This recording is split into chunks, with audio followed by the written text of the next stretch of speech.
మీరు ఏ నాయకులను కలిసిండ్రు, ఎంతమందిని కలిసిండ్రు పర్సనల్ గా, మీరు ఏ విధంగా వాళ్ళ ప్రజెంటేషన్ ఇచ్చిండ్రు, వాళ్ళ నుండి వచ్చిన స్పందన ఏంటి? తెలంగాణలో ఆల్మోస్ట్ అందరు ఎంపీలు కలిసాం సార్.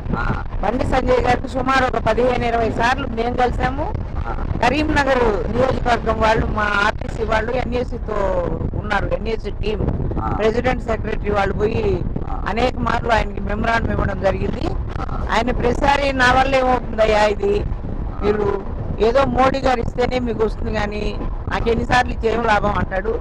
కిషన్ రెడ్డి గారిని కలిసాం సార్, మేము కలిసాము. తర్వాత డిసిసిబి బ్యాంక్ వాళ్ళు కలిసారు, సివిల్ సప్లైస్ వాళ్ళు కలిసారు. ఇంకా అనేక మా ఎన్ఏసీ తరఫున ఎన్ఏసీ మెమరాండం తీసుకుపోయి కిషన్ రెడ్డి గారు ఇస్తే ఒక 2 సార్లు మాత్రం ఆ మెమరాండం ని లేబర్ మినిస్టర్ గారికి ఫార్వర్డ్ చేయడం జరిగింది. అసదుద్దీన్ ఓవైసీ గారిని కలిసాము. అసదుద్దీన్ ఓవైసీ గారు మాత్రం ఒక్కసారి పార్లమెంట్ లో ఏదో ఒక టచ్ చేసి. నమస్కారం సార్. మీరు ఏ డిపార్ట్మెంట్, మీకు నేషనల్ అజిటేషన్ కమిటీ ఎప్పటి నుంచి మీరు పనిచేస్తుండ్రు, దాని కొంచెం చెప్పండి. ఇలా అంటే మీకు ఎట్లా ఇప్పుడు యూనియన్లో పనిచేసి ఢిల్లీలో చాలా తక్కువ ఉన్నారు. ఇవాళ మీరు ఇంత కష్టపడి ఎండలల్లా ఈ సెకండ్ క్లాస్ భోగిలా ఈరోజు ఢిల్లీకి వెళ్తున్నారు అంటే స్ఫూర్తి అసలు ఏం చేయగలుగుతారు మీరు అనుకుంటున్నారు? మీ స్ఫూర్తి ఏంది? మీరు ఏ డిపార్ట్మెంట్లో పనిచేసారు?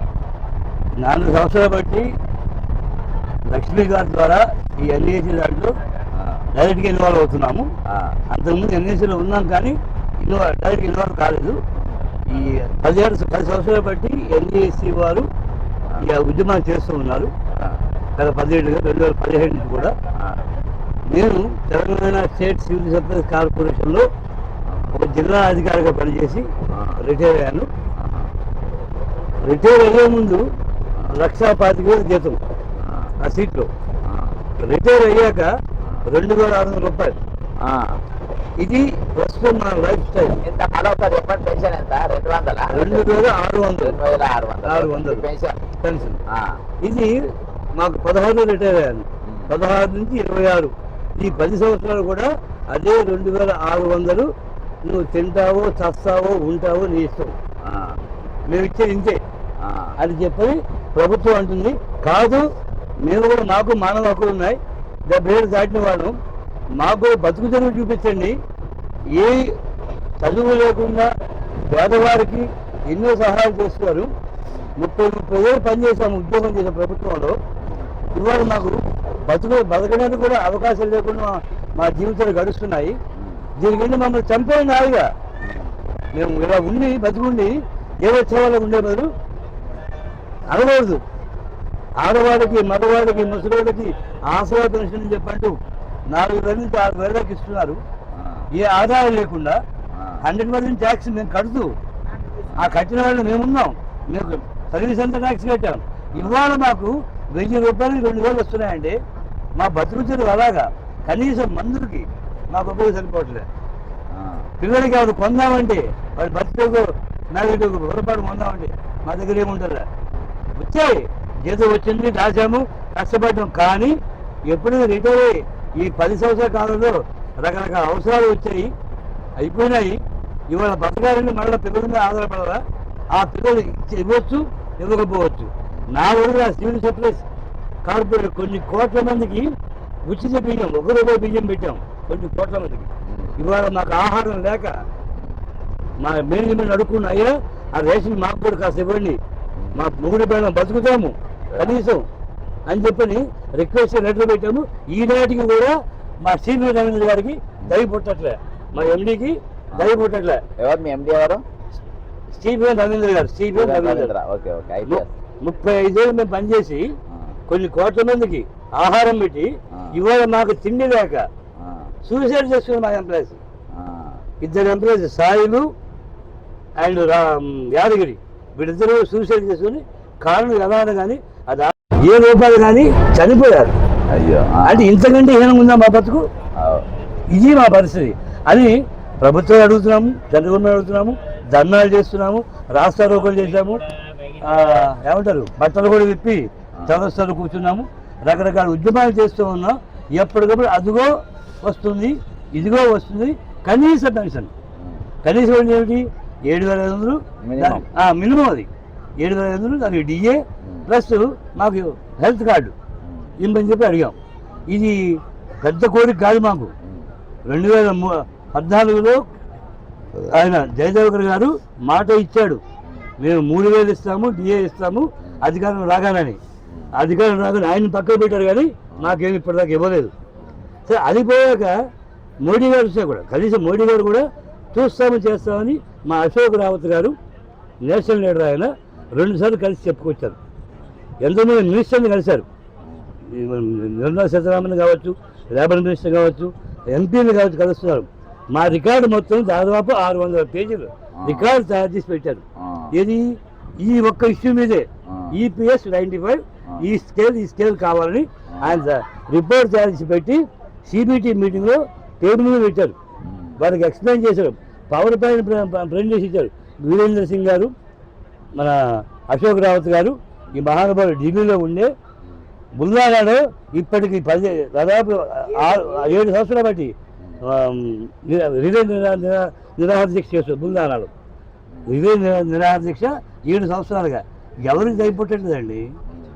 ప్రభుత్వానికి కనిపించట్లేదు మా హీనస్థితి, మా పరిస్థితి. ఎంత ఇంతకాలం మేము అడగాల. ప్రతి సంవత్సరం ఢిల్లీకి వస్తున్నాము, ఎంపీలు కలుస్తున్నాము, మినిస్టర్లు కలుస్తున్నాము. అయ్యా భిక్ష మాకు కనీస పెన్షన్ ఇవ్వండి అయ్యా అని చెప్పి అడుక్కుంటున్నాము. ఆ కనీస పెన్షన్ పెంచే ఆలోచన కూడా రావట్లే పెద్దలకి. కానీ మాకు మాత్రం టీఏలు కావాలా, డిఏలు కావాలా, మా పెన్షన్ పెరగాల. మేము రాజకీయంగా ఒకసారి గెలిచినా, 2 సార్లు గెలిచినా, 3 సార్లు గెలిచినా మాకు పెన్షన్ వస్తుంది. మాకు మీరు అన్నారు పెరుకులు, కార్లు, విమానాలు అన్నీ వస్తాయి. మీ బతుకు ఇంత బతకండి. ప్రభుత్వం నౌకరీ చేశారు కదా, మీకు చదువు సందేహం లేదు, మీరు ఇలాగే బతకండి అని చెప్పి మమ్మల్ని వారు ఏమంటారు ఆశీర్వాదం ఇస్తున్నాను. ఈ వయసులో 70 ఏళ్ళ 80 ఏళ్ళ వయసులో ఢిల్లీలో జంతర్ మంతర్లో 3 రోజులు ధర్నా చేయాలా మా బతుకు తెరువు కోసం. అయ్యా నీకు ప్రభుత్వ స్కీములన్నీ సక్సెస్ చేశాము, మిమ్మల్ని ప్రభుత్వంలో మీకు పేరు తెచ్చాము. ఈ పరిస్థితుల్లో మాకు ఇవాళ తిండికి, బట్టకి, ఆరోగ్యానికి లేకుండా బతకాల్సిన పరిస్థితి వస్తుంది. కాబట్టి దయచేసి ఇప్పటికన్నా కరుణించండి. లేదా ఏదో దేశాల్లో విన్నాం, ఈ వయసు దాటితే వాళ్ళని తీసేస్తామని, అలా చంపేయండి. అయ్యా ఈ అడుక్కునే పరిస్థితి తప్పుంది మాకు. ఎందుకు మాకు హక్కు లేదా, మేము బతకకూడదా, మాకు చదువు లేదా, మేము ఉద్యోగం చేయలేదా, మాకు సంసారాలు లేవా? ఈ వయసు మేము అడుక్కోవాల్సిన పరిస్థితి. పెద్దలు సీనియర్స్కి అబా కార్డు ఇస్తామంటారు, సీనియర్ సిటిజన్స్కి ఎంతో గౌరవం ఇస్తామంటారు. ఆ గౌరవంతో 40% డిస్కౌంట్ రైల్వేస్ తీసేశారు. ఆ గౌరవంతో ఇచ్చే కన్సెషన్స్ అన్నీ కూడా తీసేశారు. మా ప్రభుత్వం మా మంచి ప్రభుత్వం అనుకుంటూ అందరం కూడా హిందూ సంప్రదాయాన్ని పాటిస్తామని చెప్పని ఓట్లు వేసి గెలిపించుకొని ఇవాళ మా నెత్తి మేము ముట్టించుకుంటున్నాం. ఇది మా పరిస్థితి. మీరు బొట్టు పెట్టుకుని కాబట్టి ఒకటి గుర్తొచ్చింది. బండి సంజయ్ గారు మొన్న ఒక స్టేట్మెంట్ ఇచ్చారు, మీరు బొట్టు పెట్టుకోగానే అయిపోలేదు, మీరు నిజంగా హిందూ అయితే బీజేపీకి ఓటు వేస్తేనే మీరు నిజమైన హిందూ. వెయ్యపోతే ఎలా వచ్చారు సార్? వెయ్యకపోతే వచ్చేవారా? దానికి దీనికి ఏం సంబంధం అర్థం కాలేదు. తప్పది. కాకపోతే పెద్దలు, మినిస్టరు, సెంట్రల్ మినిస్టరు మా పెన్షన్ కోసం ఇప్పటిదాకా ఉద్యమం చేసి అలసిపోయాడు ఆయన. కలిసామండి, బండి సంజయ్ కలిసాము, దత్తాత్రేయ కలిసాము, కిషన్ రెడ్డి కలిసాము, నిర్మలా సీతారామన్ కలిసాము. ఇన్ని రకాలుగా చెప్పాను కదా సార్. మా గోడు ఎవరికి రాకూడదు, మా ఘోష ఎవరికి రాకూడదు. ఈ వయసులో 70 ఏళ్ళ వయసులో ఒక్కొక్కడు 80 ఏళ్ళ వయసులో ఢిల్లీ జంతర్ మంతర్ దగ్గర ఒక పక్క పొల్యూషన్ అంటారు, ఒక పక్క యుద్ధం అంటారు, అయినా చావుకు తెగించి ఇవాళ మేము వెళ్తున్నాం. ఉన్నా కూడా పోయినా పర్లేదు. అయితే మీరు ఇందాక అడిగారు ఇలాంటి ఉద్యమంలోకి మీరు ఎలా వచ్చారు బాబు, సాఫ్ట్వేర్ అని చెప్పండి. వాస్తవం, మేమంతా సాఫ్ట్వేర్ అంటే ఒక నేడులో పనిచేసిన ఉద్యోగస్తులం. కానీ జిల్లా అధికారిగా అదే చేసిన మామూలు విషయం చేసి ఉన్నవాడు. కానీ మా అదృష్టం వచ్చి మాకు ఉద్యమ స్ఫూర్తినిస్తూ తెలంగాణ మొత్తానికి కరవలి శ్రీ లక్ష్మి గారు మమ్మల్ని అంటారు ముందుతో కూర్చున్నట్టుగా ఎవ్రీడే మనం కాంటాక్ట్ చేస్తూ ఎవ్రీడే ఉద్యమం ఎలా చేయాలి, ఎలా వెళ్ళాలి, ఎక్కడ పిఈ అర్థం చేయాలి, ఎన్ని గంటలు మనం చేరాలి అని చెప్పండి. మా అందరికీ ఉత్తేజాన్ని, ఉత్సాహాన్ని ఇస్తూ తను కష్టపడుతూ మమ్మల్ని కష్టపెడుతూ ఈ ఉద్యమం లాక్కెడుతున్నారు. నాకు 4 గంటలకు ఫోన్ చేసింది సార్. అది మరి మరి మామూలు మాట అండి. ఆమెకి చిన్నపిల్ల అండి, అంత కష్టపడి వాళ్ళందరికీ ఫోన్ చేసి అయ్యా మేము 4:30 బయలుదేరుతాం, మీరు వచ్చేయండి, 6 గంటలకు వచ్చేయండి అని మమ్మల్ని పరిస్థితి అంటే అందరికీ ఉద్యమ రూపానికి అశోక్ రావత్ గారు ఆమెకి ఒక దారి చూపించారు. అమ్మ నువ్వు పెద్ద దిక్కు తీసుకో, ఈ ఉద్యమాన్ని నడిపించని చెప్పారు. ఆమె తీసుకున్నందుకు దానికి న్యాయం చేస్తుంది. కాకపోతే మా బోర్డును కాస్త ప్రోత్సహిస్తున్నాం కాబట్టి ఇంకా చక్కగా నడుస్తుంది. ఇక్కడ ఏ స్వార్థం లేదు, పేరు లేదు, ఊరు లేదు, డబ్బు లేదు. మా డబ్బు ఖర్చు పెట్టి మేము ఢిల్లీకి వెళ్తూ మేము రూముల్లో ఉంటూ మా తిండి మేము తింటూ అక్కడ ఉద్యమం చేస్తున్నాం. ఇది నిస్వార్థ ఉద్యమం అంటే. డబ్బు తీసేపోయేది కాదు, బిర్యానీ ప్యాకెట్లకు మందు ప్యాకెట్లకు అమ్ముడిపోయే వాళ్ళం కాదు. మా డబ్బుతో మేము వస్తున్నాం అక్కడికి. అటువంటి ఉద్యమానికి ఎవరు చూడకపోతే, ఎవరు దేకకపోతే ఏమిటని మా కష్టం.